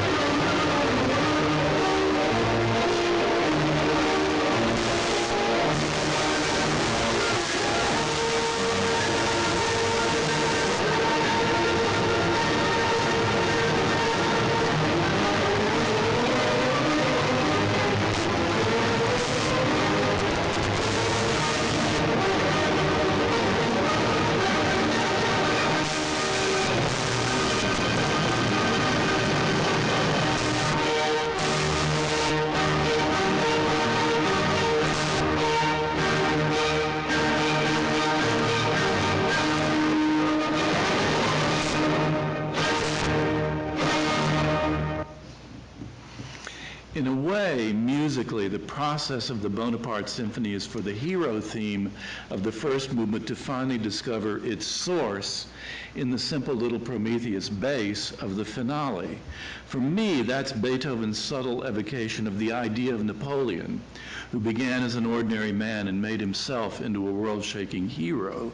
The relationship of the hero theme to its foundation in the Prometheus bass is also symbolic of the kind of ideal society in which everyone has the freedom to pull themselves up by their bootstraps to develop their gifts and find their destiny, just as Napoleon did and just as Beethoven himself did. And the whole of the finale is a representation of what the hero has bequeathed to humanity, a just and free society symbolized by the little dance of the Englische, where servant girls dance with princes. The symphony ends with the joy of humanity exulting in the advent of a new enlightened society the hero has given them. The story of how the Bonaparte Symphony, though, ended up being called the Eroica is legendary. Beethoven's student Ferdinand Ries came in one day just after the piece was done and saw the manuscript of the symphony lying on a table. Its title page said, "Written on Bonaparte." "Oh," said Ries, "did you hear that Napoleon just crowned himself Emperor of France?" What that meant was that Napoleon's posture of being a bringer of peace and egalitarian societies in Europe had been a fraud all along. He was simply going to make himself another emperor like the ones France had supposedly dethroned once and for all in the Revolution, and Napoleon intended to establish a new hereditary line of emperors. Now, I think what happened next is a good indication of Beethoven's fundamental integrity. He'd written a symphony about Napoleon. I think, in fact, he had a plan to go to France and give the piece to Napoleon in person and maybe get himself a nice position among Napoleon's well-paid stable of artists. So when he heard about Napoleon's coronation, you'd expect Beethoven to say something, well, it's not so bad. It's not like he's Louis XIV or anything. What he did instead was to erupt in fury and cry that Napoleon had been a fraud all along. He was only in it for himself. He was going to become just another tyrant like all the rest. All that was absolutely true. That's what Napoleon was. When he finished yelling, Beethoven picked up the title page, as Reese remembered, and tore it up and threw it on the floor. Well, actually, that title page still exists. And Reese apparently remembered wrong. What you see on the existing title page, I'll show you. Here we go.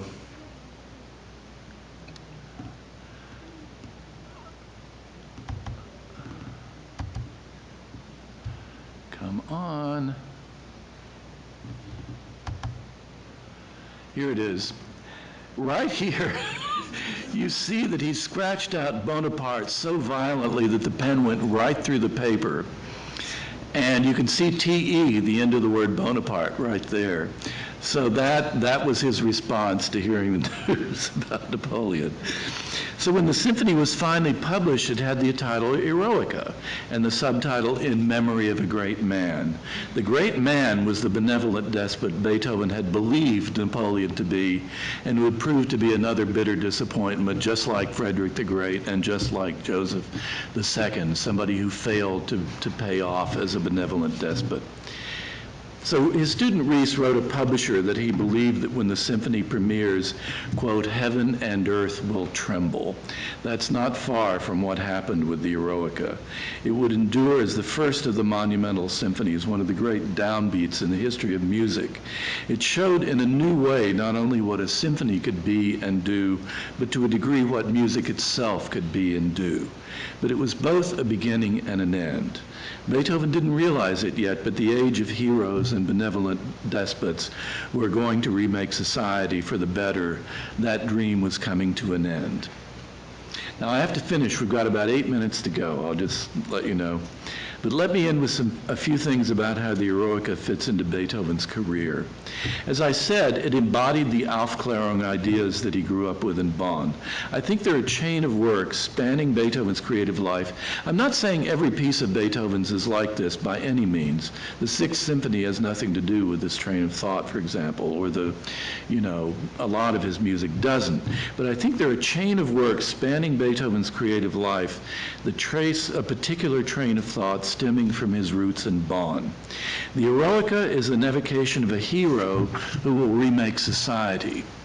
Beethoven's opera Fidelio, from around the same time, is the story of a heroic woman who single-handedly rescues her husband from a dungeon and brings down a tyrant. I think the Fifth Symphony, in its well-known progress from darkness to light, from the burden of fate in the first movement to triumph in the finale, evokes another kind of individual heroism that's certainly related to what Beethoven had to manage in his own life in surviving deafness and illness and everything fate threw at him. I think he finished that train of thought in the third period. In the late music, his work got more spiritual, more inward, more serious, also more comic, more complex, more simple, more disciplined, and more capricious. It pushes every envelope, the late music, in every direction. In the Ninth Symphony, Beethoven returned to an artifact of the revolutionary 1780s, Friedrich Schiller's poem, Ode to Joy, which is much longer than what Beethoven used. It was written as a revolutionary incitement, and it was sung in the streets by young radicals. Beethoven had been intending to set that poem to music since he was a teenager. He returned to the Ode to Joy at the end of his life to conclude a great symphony that I think does two things. The first movement of the Ninth is a return to his heroic style, but it's also unsettled, at times violent, relentlessly searching and unresolved. And it ends with a funeral march, the first movement. Beethoven had buried a hero before, or heroes, in the funeral march of the Eroica. I think at the end of the first movement of the Ninth Symphony, he buried the heroic ideal once and for all. No more heroes. They're not going to save us. Then the last movement with Schiller's poem tells us that the ideal society is not going to be given to us by heroes and strongmen, but by husbands and wives and brothers and sisters, human beings joining together in brotherhood and love and joy to create the ideal society for themselves. That is Beethoven's final answer to the question of the ideal society posed originally in the Eroica. I'll add that even at the end of his life, Beethoven was responding to models and to the past. The famous opening of the Ninth Symphony that seems to rise from mists into towering proclamations is his version of the famous evocation of chaos that begins Haydn's oratorio. The creation, the joy theme of the Ninth Finale is a simple little tune. We all know it. Let's sing it together. Da da da dee da da da da da da da da da da da da da da da da. Yeah, everybody knows that tune. He meant for everybody to know that tune. Again, and he makes that little simple tune like a drinking song and uses it as the foundation of a towering movement. Again, like the Eroica, from the humble to the sublime.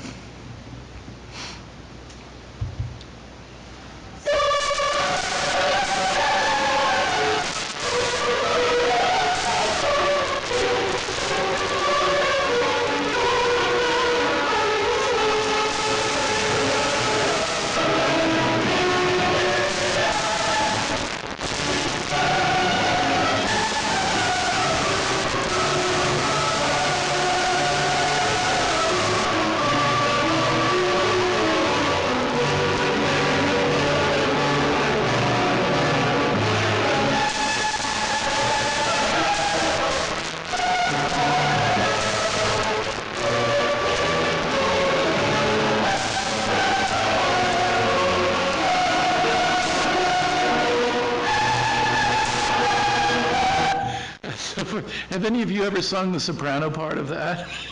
It's murder. The joy theme, though, also has a model. In Beethoven's time, the idea of national anthems was a new one. Haydn wrote God Save Franz the Kaiser. I'm trying to think of the tune. Da da dee da dee da da da da dee da da da da dee da da, in imitation of the British God Save the King, and it became the unofficial Austrian anthem. I think Beethoven was very jealous of that Haydn wrote the Austrian anthem. With his little joy theme in the finale of the Ninth, which nearly anybody can sing, Beethoven took the idea of a national anthem and broadened it. Again, he did it more. He wrote an anthem for humanity to climax a gigantic work intended for great ceremonial occasions. It's entirely fitting that the Ninth Symphony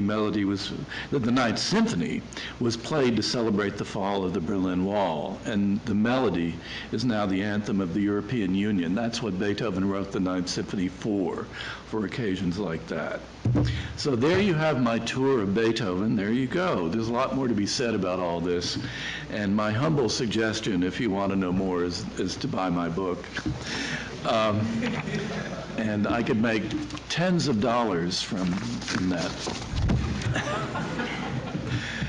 So thank you, and I hope people have some questions.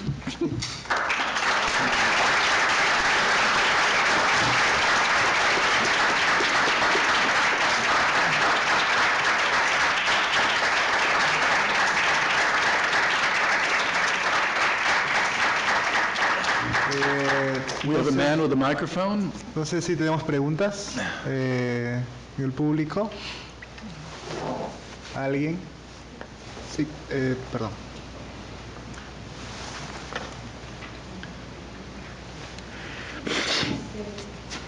¿Tuvo alguna ayuda psicológica? O sea, si tal vez esto fue complementado con algún psicólogo, algún psicólogo, ya que él ha hecho varios análisis psicológicos respecto, no solo jugando tanto con la historia del contexto social en el que vivió Beethoven, sino también con su vida y con lo que respecta y cómo se representa en la música. She's asking whether Beethoven had any kind of, if you had any kind of psychological insight into Beethoven's upbringing. Well, yes, I think, I don't write psychobiography. Why do we translate that? Él no escribe biografías psicológicas. But it's sort of obvious that Beethoven When he was a little boy, somebody remembered him standing on a chair to play the keyboard with his father standing over him, and when he missed notes, he got hit. Cuando Beethoven era pequeño y tocaba el piano, y cuando se equivocaba de la nota, su padre lo golpeaba. And, you know, he could have said, that could have turned him against music, but I think what he said instead is, music is my way away from Dad and away from Bonn. Music is my way of getting out of here and doing something in the world. And that's part of his psychology. Y eso podría haberlo tornado en contra de la música, pero en cambio lo tornó en favor de la música para alejarse tanto de su padre como de Bonn, y para alejarse de todo el trauma que tenía respecto a su niñez. Y eso es lo que lo impulsó hacia la música. And his family was noted. His grandfather, who was named Ludwig van Beethoven, and his father were noted for being hot-tempered, very, you know, angry people sometimes, and Beethoven certainly had that. And his grandmother was alcoholic, was put away for alcoholism. His father was seriously alcoholic, and I think actually Beethoven was some sort of a functional alcoholic also. He died of cirrhosis of the liver. Y la abuela de Beethoven era alcohólica, eso es lo que dijo. El abuelo de Beethoven era muy violento, igual que su padre, y Beethoven hasta cierto punto era un alcohólico funcional y también era muy violento y murió de cirrosis. Sí. ¿Alguna pregunta más? Allá. I have a kind of a more personal question for you. How do you balance your how do you balance like your work as a composer with writing biographies and Sadly, I don't. If I had more discipline, I could compose and write books at the same time, but I can't. So I haven't written enough music in the last 10 years or so. Part of the reason it took me so long to write the Beethoven, more than 10 years, is I had a couple of commissions that I had to write, musical, and I was also scared. And it took me a long time to get over being scared and get the pieces written and get going on the book.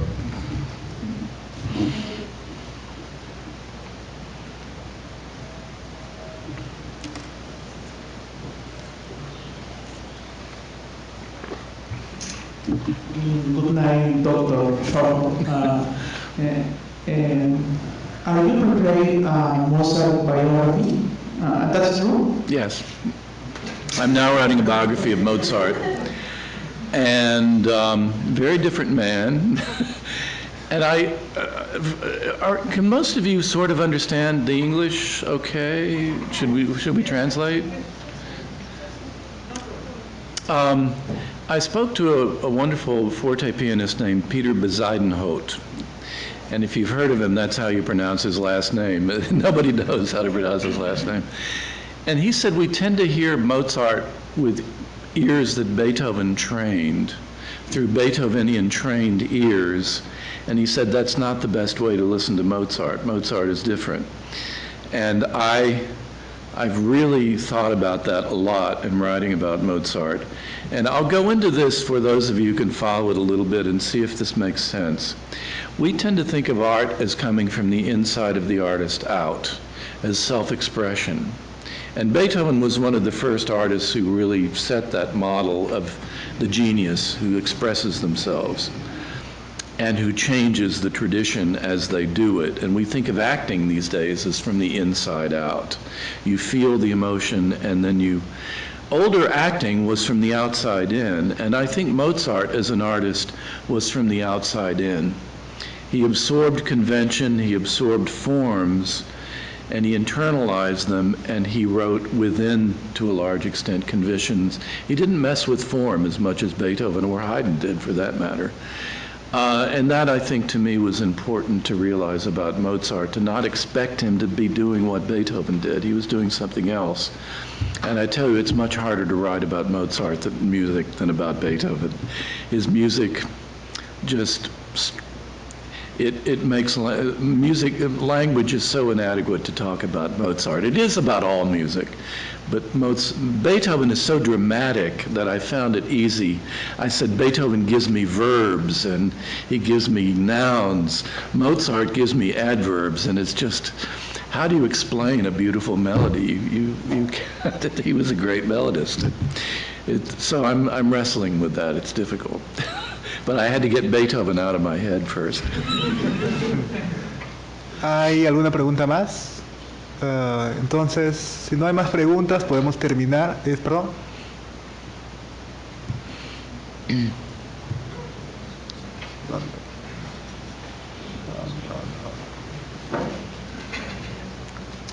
A ver, como voy a hablar en español. Yeah. Pues Beethoven tenía un objetivo con la humanidad, con su arte, y quisiera saber si para usted lo logró, y si no lo logró, ¿en qué momento lo hubiera logrado? Okay. O sea, ¿en qué momento hubiera sentido que logró? Okay. You talk about Beethoven having as an objective for his work a major ode to humanity. Do you think he achieved that? And if he didn't, at what moment could he have achieved that, in which particular work? I think he did achieve it, yes. But not all his works had that kind of ambition. You know, some of his works, most of his works in the heroic period are not heroic. And this kind of great ambition to say something monumental, I think only applies to really a few of his works, and a lot of his works, like the Seventh Symphony. I think Wagner was right when he said the Seventh Symphony is about dance. It's dance music. So a lot of people hold it against Beethoven that he is so huge in music and in the world, but that's not his fault. He just did what he did, and the world has made him. In Boston Symphony Hall, there's one name over the proscenium, that's Beethoven, but that's not his fault. Lo tengo que traducir. ¿Te entiendes? Ya. Tenemos otra pregunta ya. Buenas noches. Mi pregunta iba sobre la lectura e interpretación que hacen los directores de orquesta de las sinfonías de Beethoven. Como usted ha mencionado en la exposición, usted considera a Beethoven más un hombre del siglo XVIII, no tanto un romántico, ¿no? En ese sentido, quería saber qué directores son referenciales para usted, ¿no? Respecto a las sinfonías de Beethoven, quizá más tirados a una lectura más heideggeriana o quizá directores más tirados a lo romántico, a lo expansivo, a una sonoridad más potente. Y eso, ¿qué directores son referenciales en las sinfonías de Beethoven para usted? Okay. He's asking which directors do you think are most understanding of Beethoven, as you understanding as a man of the 18th century? You mean conductors? Conductors. Yeah. That's a good question. I recently worked with the Los Angeles Symphony a couple of years ago with Dudamel, Gustavo Dudamel, who I thought was a marvelous Beethoven conductor. James Levine, the now disgraced conductor of the Boston Symphony, who everybody knew about Levine for 30 years, but finally it caught up with him. He was a great conductor of Beethoven with the Boston Symphony. His 3 or 4 years with the Boston Symphony were the golden age of the Boston Symphony. He was a great conductor and a terrible human being. But for living, and Georg Scholti, von Karajan is a great Beethoven conductor in an old-fashioned style, I think. It's a bit too big for us, too grand, too romantic, maybe. That's about all. I do have a particular thing that bothers me. It's the influence of the early music movement, which tends to make everything fast and light. I've heard whole Bach B minor masses with no slow music at all in it, and I hear Beethoven that is so fast sometimes that it becomes garbled to me. So part of why I like Dudamel is I like his tempos, and I like Levine's tempos. You can hear the music, it articulates the music well. But I think Beethoven succeeded in what he set out to do, though he didn't. He said, there's a wonderful letter Beethoven wrote to a teenage girl, and he said, to be an artist is to see what you're aiming for like a distant horizon that you never reach. And about some of the late music, he said, well, at least finally I've got some variety in it. So even he was very self-critical, very arrogant. He had a big ego, but he was very self-critical. And he had no sentimentality about his music at all. He wrote it with absolute integrity, and then it was stock and trade and he wanted the best price he could get for it. ¿Alguna pregunta más? Allá hay otra pregunta. ¿Dónde está el micrófono?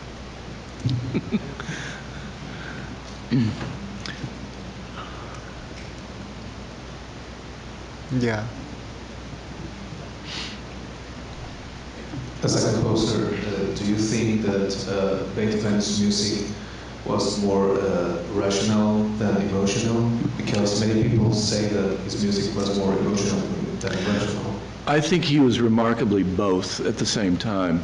I think we talked about this, that Beethoven, I think, was a very conscious craftsman compared to a lot of artists, but still, it's still 90% intuitive.